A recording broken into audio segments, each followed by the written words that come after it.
Aujourd'hui, nous méditons la première partie du psaume 31. Le texte d'aujourd'hui parle de la prière du futur Messie Jésus sur la croix, et parle encore une fois de la prière du futur Messie Jésus sur la croix, et parle aussi de la souffrance de la croix et de la mort de ce Messie Jésus. Alors, que nous dit la parole?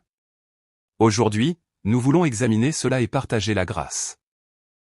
Tout d'abord, le texte d'aujourd'hui parle de la prière du futur Messie Jésus sur la croix.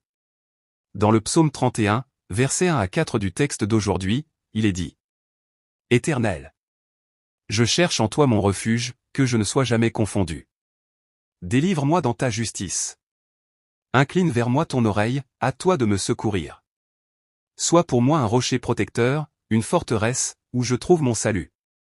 Car tu es mon rocher, ma forteresse, et à cause de tu nom tu me conduiras, tu me dirigeras. Tu me tireras du filet qu'ils m'ont tendu secrètement, car tu es mon protecteur. Éternel, je cherche en toi mon refuge, que je ne sois jamais confondu. Délivre-moi dans ta justice. Ici, la première personne je désigne le Messie Jésus qui doit venir en ce monde à l'avenir. C'est-à-dire que le Messie Jésus est présenté comme s'il s'était déjà revêtu d'un corps de chair, qu'il était venu en ce monde et qu'il suppliait en étant suspendu à la croix. Non, David proclame les souffrances du Messie Jésus en empruntant la forme de la prière, comme s'il était lui-même ce Messie Jésus. Cela signifie que lorsque le Messie Jésus viendra en ce monde, il sera suspendu à la croix, versera son sang et mourra. Alors, le Messie Jésus suppliera sur la croix de la manière suivante. Ici, je cherche en toi mon refuge, se réfugier en toi, suggère la situation de souffrance du Messie Jésus sur la croix. Alors, à ce moment-là, le Messie Jésus se réfugiera en Dieu. Cela suggère que le Messie Jésus n'était pas suspendu à la croix parce qu'il avait un quelconque péché, mais que cela est arrivé parce qu'il y avait une certaine intention, un but ou un plan. De plus, cela montre qu'il n'y a aucune rupture de relation ni de faille entre le Messie Jésus et Dieu, mais au contraire, cela ajoute de l'intimité et de la confiance. Aussi, être confondu signifie ici que Dieu ferait semblant de ne pas connaître le Messie Jésus, se détournerait de lui et ne répondrait pas à sa supplication. Bien sûr, l'image de ce moment-là sera que Dieu semblera ne pas connaître le Messie Jésus suspendu à la croix, se détournera de lui et semblera ne pas répondre à sa supplication. Cependant, Dieu ne laissera pas le Messie Jésus être confondu éternellement. De plus, ta justice peut ici désigner l'attribut de Dieu qui déborde de compassion, de miséricorde et d'amour. Cependant, il s'agit de la justice de Dieu, suggérant l'intention et le but pour lesquels Dieu a envoyé le Messie Jésus en ce monde et l'a laissé verser son sang et mourir sur la croix. C'est-à-dire que l'intention et le but pour lesquels Dieu laisse le Messie Jésus verser son sang et mourir sur la croix sont d'effacer tous les péchés de quiconque croit en cela, et de le déclarer juste gratuitement. C'est pourquoi il demande à Dieu, ne serait-ce que pour cela, de sauver le Messie Jésus lui-même de cette mort sur la croix. Qu'en pensez-vous? Cependant, dans la mesure où la prière du Messie Jésus est infailliblement exaucée et accomplie, on peut aussi l'appeler une proclamation prophétique. C'est-à-dire qu'à l'avenir, le Messie Jésus lui-même sera suspendu à la croix, versera son sang et mourra. Cependant, Dieu ne laissera pas le Messie Jésus lui-même être confondu éternellement, et le sauvera certainement, ne serait-ce que pour la justice de Dieu. N'est-ce pas vrai? Si Dieu ne faisait pas revivre le Messie Jésus lui-même de cette mort sur la croix, alors le ministère du Messie Jésus pour cette justice de Dieu aurait échoué. Par conséquent, Dieu fera certainement revivre le Messie Jésus lui-même de cette mort sur la croix. Incline vers moi ton oreille, à toi de me secourir. Sois pour moi un rocher protecteur, une forteresse, où je trouve mon salut. Car tu es mon rocher, ma forteresse, et à cause de tu nom tu me conduiras, tu me dirigeras. Maintenant, tous les verbes de cette phrase sont utilisés à l'impératif, soulignant la supplication ardente du Messie Jésus. Cependant, comme la supplication du Messie Jésus est infailliblement exaucée et accomplie, cela souligne plutôt que cela arrivera certainement ainsi à l'avenir. C'est-à-dire que Dieu inclinera son oreille vers la supplication du Messie Jésus et se hâtera de le secourir. Non, que Dieu soit un rocher protecteur et une citadelle de salut. Ici, rocher protecteur symbolise l'éternité, l'immuabilité et la fidélité de Dieu. C'est-à-dire qu'on peut voir que Dieu le Père a conclu une alliance de rédemption avec le Messie Jésus avant l'éternité, stipulant que si le Messie Jésus se revêtait d'un corps de chair, venait en ce monde et mourait sur la croix en versant son sang, Dieu le Père ferait revivre le Messie Jésus de cette mort sur la croix. En d'autres termes, cette alliance de rédemption de Dieu est éternellement immuable comme un rocher solide, et puisque Dieu tiendra certainement cette promesse, il fera revivre le Messie Jésus lui-même de cette mort sur la croix. Non, Dieu, telle une forteresse sûre, gardera et protégera le Messie Jésus lui-même contre toutes les attaques des puissances sataniques. Car tu es mon rocher, ma forteresse, et à cause de tu nom tu me conduiras, tu me dirigeras. Maintenant, au tout début de cette phrase, la conjonction hébraïque qui est utilisée pour parler de la raison de la foi forte et de la certitude que Dieu fera revivre le Messie Jésus lui-même de cette mort sur la croix. C'est-à-dire que la raison est que Dieu est le rocher et la forteresse du Messie Jésus lui-même. Qu'en pensez-vous? Le Messie Jésus souligne encore une fois que Dieu le Père est son propre rocher et sa propre forteresse. En d'autres termes, comme mentionné plus haut, l'alliance de rédemption que le Messie Jésus lui-même a conclue avec Dieu le Père avant l'éternité sera éternellement immuable comme un rocher, et sera infailliblement exaucée et accomplie. Non, Dieu, telle une forteresse, gardera et protégera certainement le Messie Jésus lui-même. Ici, ton nom désigne l'éternité, l'immuabilité et la fidélité de Dieu qui a conclu l'alliance de rédemption avant l'éternité et qui accomplit cette alliance. Aussi, tu me dirigeras, conduis-moi, signifie ici le mener vers un lieu où il y a de l'eau pour se reposer, restaurer les forces, et c'est à l'imparfait, aspect inachevé. C'est-à-dire qu'ici, il est traduit par « dirige-moi » comme s'il s'agissait d'une supplication, mais en réalité, il est préférable de traduire par « tu me mèneras vers un lieu où il y a de l'eau pour me reposer, tu restaureras mes forces ». Cela dessine l'image d'un berger dans la prairie qui non seulement protège et garde le troupeau contre les lions ou les hyènes, mais le conduit aussi vers des eaux paisibles pour ranimer les forces du troupeau fatigué. C'est-à-dire que Dieu, ne serait-ce que pour son éternité, son immuabilité et sa fidélité, conduira certainement le Messie Jésus lui-même et restaurera ses forces. En d'autres termes, Dieu fera certainement revivre le Messie Jésus lui-même de cette mort sur la croix. Tu me tireras du filet qu'ils m'ont tendu secrètement, car tu es mon protecteur. Ici, le filet tendu secrètement symbolise tous les complots, ruses et actes malveillants que les adversaires du Messie Jésus commettent comme des chasseurs pour capturer et tuer le Messie Jésus. Bien sûr, cela désigne ici le fait que les adversaires ont capturé le Messie Jésus et l'ont cloué à mort sur la croix. Il est présenté comme si un chasseur avait creusé une fosse pour capturer une bête et y avait installé un filet dans lequel le Messie Jésus se serait fait prendre. Aussi, tu me tireras signifie en réalité l'extraire, utilisé à l'imparfait avec le sens de tu tireras. Par conséquent, ici aussi, au lieu de traduire par tire-moi, il est bien plus approprié au contexte de dire tu me tireras. C'est-à-dire que Dieu tirera le Messie Jésus lui-même du filet que les adversaires ont tendu secrètement pour le capturer et le tuer. En d'autres termes, Dieu fera certainement revivre le Messie Jésus lui-même de cette mort sur la croix. Tout en disant cela, il parle de la raison de cela comme suit. Car tu es mon protecteur, ma forteresse. Maintenant, au tout début de cette phrase, la conjonction hébraïque qui est utilisée pour parler de la raison pour laquelle le Messie Jésus est si convaincu et confiant. C'est parce que Dieu est ma forteresse. En d'autres termes, Dieu se souviendra certainement de l'alliance de rédemption conclue avant l'éternité, l'exaucera certainement et l'accomplira certainement. Non, Dieu, en se souvenant de cette alliance, fera certainement revivre le Messie Jésus lui-même de cette mort sur la croix. Deuxièmement, le texte d'aujourd'hui parle encore une fois de la prière du futur Messie Jésus sur la croix. Dans le psaume 31, versets 5 à 8 du texte d'aujourd'hui, il est dit « Je remets mon esprit entre tes mains, tu me délivreras, Éternel, Dieu de vérité. Je hais ceux qui s'attachent à de vaines idoles, et je me confie en l'Éternel. Je serai par ta grâce dans l'allégresse et dans la joie. Car tu as vu mon amertume, tu as connu les angoisses de mon âme, tu ne me livreras pas aux mains de l'ennemi, tu mettras mes pieds au large. Je remets mon esprit entre tes mains, tu me délivreras, Éternel, Dieu de vérité. » Ici, mon esprit désigne le Messie Jésus lui-même suspendu à la croix, c'est-à-dire l'être tout entier de Jésus. Aussi, ta main symbolise la puissance et la grandeur de Dieu. C'est-à-dire qu'à l'avenir, lorsque le Messie Jésus se revêtira d'un corps de chair et viendra en ce monde, il remettra son âme entre les mains de Dieu en étant suspendu à la croix. Alors, qu'est-il advenu de cette parole? Cette parole est celle que Jésus a citée et proclamée juste avant de verser son sang et de mourir sur la croix. Dans Luc 23, verset 46, il est dit. Jésus s'écria d'une voix forte, « Père, je remets mon esprit entre tes mains. » Et, en disant ces paroles, il expira. « Père, je remets mon esprit entre tes mains. » Qu'en pensez-vous? On peut vérifier que la parole du texte d'aujourd'hui s'accomplit telle qu'elle à travers Jésus. C'est-à-dire que Jésus lui-même est le Messie, le Christ venu en ce monde selon les prophéties de l'Ancien Testament, c'est-à-dire les prophéties de ce psaume. De plus, cette déclaration signifie que la mort de Jésus sur la croix n'est pas arrivée parce qu'il manquait de force et qu'il a été forcé par les soldats romains, mais qu'il s'agit d'un sacrifice volontaire par lequel Jésus a lui-même donné sa vie. C'est-à-dire que l'expression « je remets mon âme » montre ici que la souveraineté de la vie n'appartient pas aux soldats romains, mais dépend de Dieu et de lui-même. En d'autres termes, la mort de Jésus sur la croix est un événement prophétisé dans la Bible, un plan de Dieu et une action de Dieu. En même temps, cette parole montre, tout comme il avait proclamé et tout est accompli juste avant de proclamer ces paroles, que maintenant Jésus lui-même, ayant achevé son ministère charnel pour sauver l'humanité, retourne vers Dieu. Quoi qu'il en soit, à l'avenir, lorsque le Messie Jésus sera suspendu à la croix, il remettra son âme entre les mains de Dieu. Alors, que fera Dieu? Éternel, Dieu de vérité, tu me délivreras. Ici, vérité montre la fidélité de Dieu.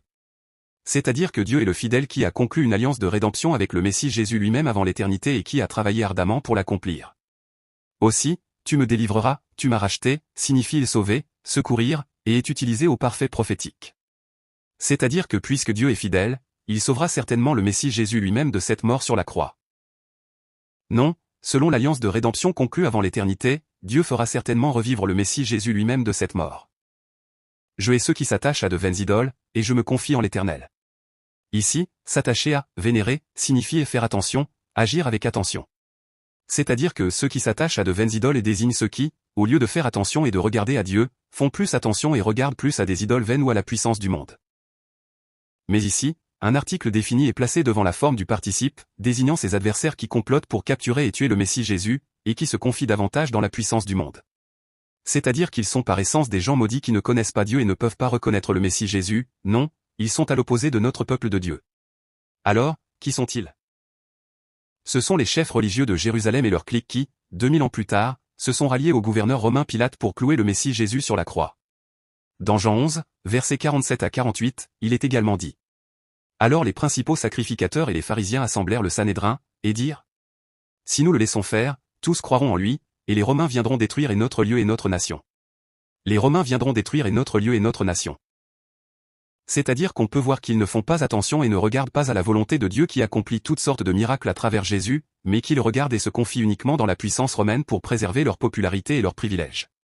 Dans Jean 19, verset 15, il est également dit. Pilate leur dit: Crucifierai-je votre roi? Les principaux sacrificateurs répondirent: Nous n'avons de roi que César. Nous n'avons de roi que César. On peut voir les principaux sacrificateurs, qui auraient dû servir et accueillir Dieu seul comme leur roi, proclamer l'empereur romain comme leur unique roi. Non, on peut voir qu'ils se confient davantage dans la puissance du monde pour préserver leur honneur et leurs privilèges. C'est précisément l'image de ceux qui s'attachent à de vaines idoles dont parle le texte d'aujourd'hui. Non, le Messie Jésus haïra de telles personnes, et lui-même ne croira et ne se confiera qu'en Dieu seul. Mais ici, tous les verbes sont utilisés au parfait, exprimant une résolution future. C'est-à-dire que le Messie Jésus jugera et maudira certainement ceux qui s'attachent à de vaines idoles. Alors, pourquoi le Messie Jésus proclame-t-il à nouveau sur la croix: Je me confierai en l'Éternel? Il y a 2000 ans, le principal chef d'accusation contre Jésus, qui a subi le supplice de la croix, était le blasphème, prétendant qu'il avait blasphémé Dieu. Dans Jean 5, verset 18, il est également dit. À cause de cela, les Juifs cherchaient encore plus à le faire mourir, non seulement parce qu'il violait le sabbat, mais parce qu'il appelait Dieu son propre Père, se faisant lui-même égal à Dieu. Pour les Juifs de l'époque, Dieu était un être saint dont ils osaient à peine prononcer le nom. Mais quand Jésus est apparu, appelant ce Dieu son propre Père et affirmant être égal à Dieu, ils ont probablement ressenti une insulte insupportable. Tout en faisant cela, ils accusaient Jésus d'être possédé par un démon. C'est-à-dire qu'ils affirmaient que l'expulsion des démons par Jésus n'était qu'un spectacle utilisant la force de Béelzébul, le prince des démons, pour commander aux petits démons. Non, que Jésus est un serviteur de Béelzébul. C'est-à-dire que la parole du Messie Jésus dans le texte d'aujourd'hui peut être appelée une réponse à cela.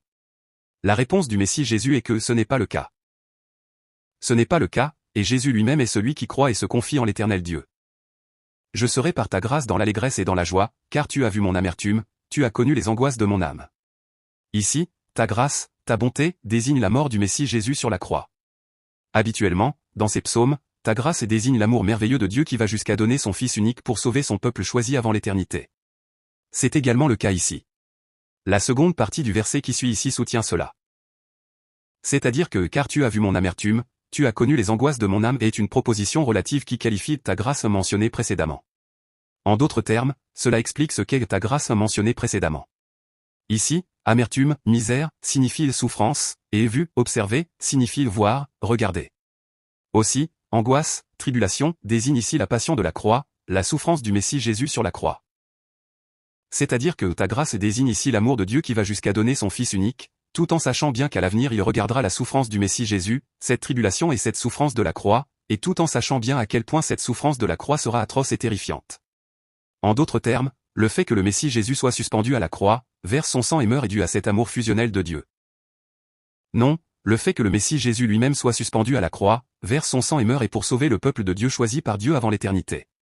C'est-à-dire que le Messie Jésus sera dans l'allégresse et dans la joie à cause de cet amour fusionnel de Dieu. Pour le dire encore une fois, le Messie Jésus assumera sa propre mort sur la croix avec allégresse et joie. Alors, pourquoi le Messie Jésus parle-t-il ainsi? Dans Matthieu 27, versets 39 à 44, il est dit, les passants l'injuriaient, et secouaient la tête. Les principaux sacrificateurs, avec les scribes et les anciens, se moquaient aussi de lui. Les brigands, crucifiés avec lui, l'insultaient de la même manière. Ici, secouer la tête fait exprimer un mépris et une moquerie extrême dans la société juive de l'époque.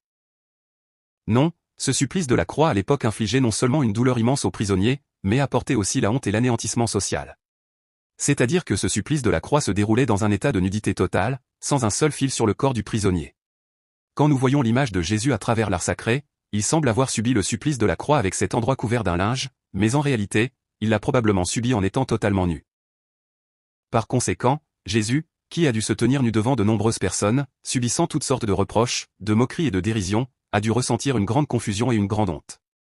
Cependant, au vu du texte d'aujourd'hui, le Messie Jésus dit qu'il assumera ce supplice de la croix avec allégresse et joie. Dans Hébreux 12, verset 2, il est également dit. Ayant les regards sur Jésus, qui, en vue de la joie qui lui était réservée, a souffert la croix, méprisé l'ignominie. Ici, mépriser l'ignominie, ne pas s'en soucier, ne signifie pas que Jésus n'a ressenti aucune honte, mais que pour un but plus grand qui surpassait cette honte, c'est-à-dire pour la joie du salut de l'humanité, il l'a volontiers enduré.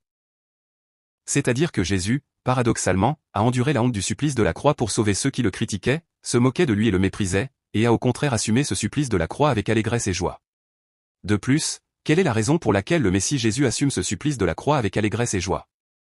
Tu ne me livreras pas aux mains de l'ennemi, tu mettras mes pieds au large.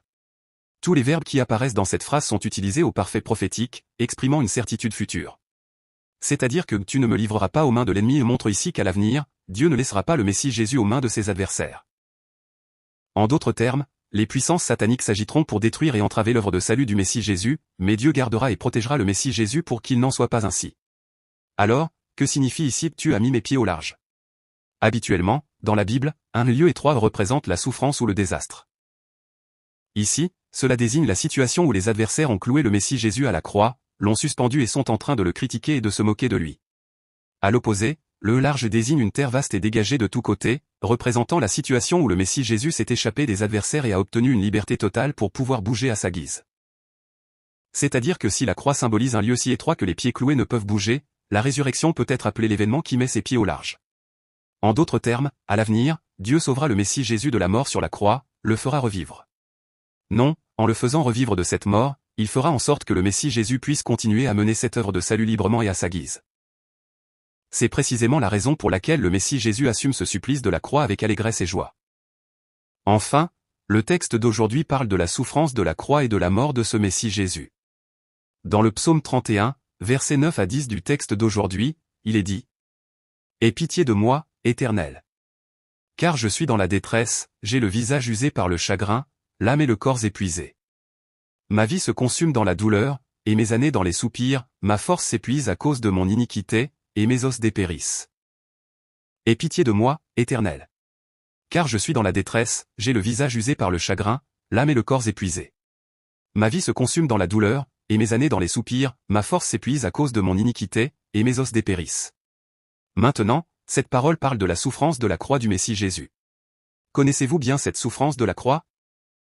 C'est-à-dire que lorsqu'un pécheur quelconque est cloué par les paumes et que son corps est suspendu à la croix, ses paumes se déchirent à cause du poids du corps, et à ce moment-là, on dit qu'il ressent une douleur immense. De plus, les nerfs du corps sont tous détruits, tous les muscles du corps sont tordus, et on dit que des convulsions extrêmes se produisent dans tout le corps. Cependant, on dit que la chose la plus douloureuse dans le supplice de la croix est la respiration. C'est-à-dire que la personne suspendue à la croix a le diaphragme qui remonte, de sorte qu'il est facile d'inspirer mais extrêmement difficile d'expirer. Pour cette raison, ce prisonnier doit utiliser ses pieds cloués comme support pour pousser son corps vers le haut juste pour pouvoir expirer. Alors, à ce moment-là, les pieds de ce prisonnier ressentent à nouveau une douleur extrême à cause de la stimulation des nerfs, mais comme le prisonnier doit à nouveau expirer, il doit à nouveau utiliser ses pieds cloués comme support pour pousser son corps vers le haut. Cette douleur infernale se répète indéfiniment jusqu'au moment de la mort. Ici, j'ai le visage usé par le chagrin, l'âme et le corps épuisés et désigne précisément cette situation. Ici, chagrin, souci, désigne la douleur provenant de la stimulation causée par les clous. C'est-à-dire que le visage, œil, représente l'état où la vue se trouble à cause de cette douleur et perd de sa vitalité, elle-même représente la douleur extrême comme si elle brûlait de l'intérieur, et le corps représente la souffrance physique comme si les entrailles étaient tordues et que toute force avait disparu. Ma vie se consume dans la douleur, et mes années dans les soupirs, ma force s'épuise à cause de mon iniquité, et mes os dépérissent. Maintenant, cette parole parle de la mort sur la croix de ce Messie Jésus. Tous les verbes utilisés dans cette phrase sont utilisés au parfait prophétique, exprimant une certitude future. Ici, se consume, envoyer, signifie se terminer, s'achever. C'est-à-dire que la vie même du Messie Jésus s'achèvera dans la souffrance et la douleur, et la vie sur cette terre se terminera dans les gémissements et les soupirs. Alors, de quels gémissements et soupirs s'agit-il? Le fait que Jésus se soit revêtu d'un corps de chair et soit venu en ce monde était pour sauver les vies qui ne pouvaient que mourir éternellement à cause du péché. Mais le monde ne l'a pas su, au contraire non seulement il s'est opposé au Messie Jésus et l'a méprisé, mais il a fini par le clouer à mort sur la croix. C'est un gémissement et un soupir à ce sujet. Aussi, mon iniquité désigne ici les péchés du monde que le Messie Jésus a portés sur la croix. C'est-à-dire qu'on peut dire que le Messie Jésus a porté à notre place les péchés de notre peuple de Dieu que Dieu a choisi avant l'éternité, et est mort en versant son sang sur cette croix. Ici, s'épuise, chanceler, signifie vaciller, tomber, exprimant l'image du Messie Jésus portant les péchés de notre peuple de Dieu sur ses épaules et vacillant et tombant sous ce poids. Aussi, mésos est ici utilisé au pluriel de majesté, signifiant les os glorieux du Messie Jésus, ce qui symbolise l'être tout entier du Messie Jésus qui s'est revêtu d'un corps de chair et est venu en ce monde. C'est précisément sous cette image que le ministère charnel du Messie Jésus sur cette terre sera totalement achevé. Je remets mon esprit entre tes mains. Dieu.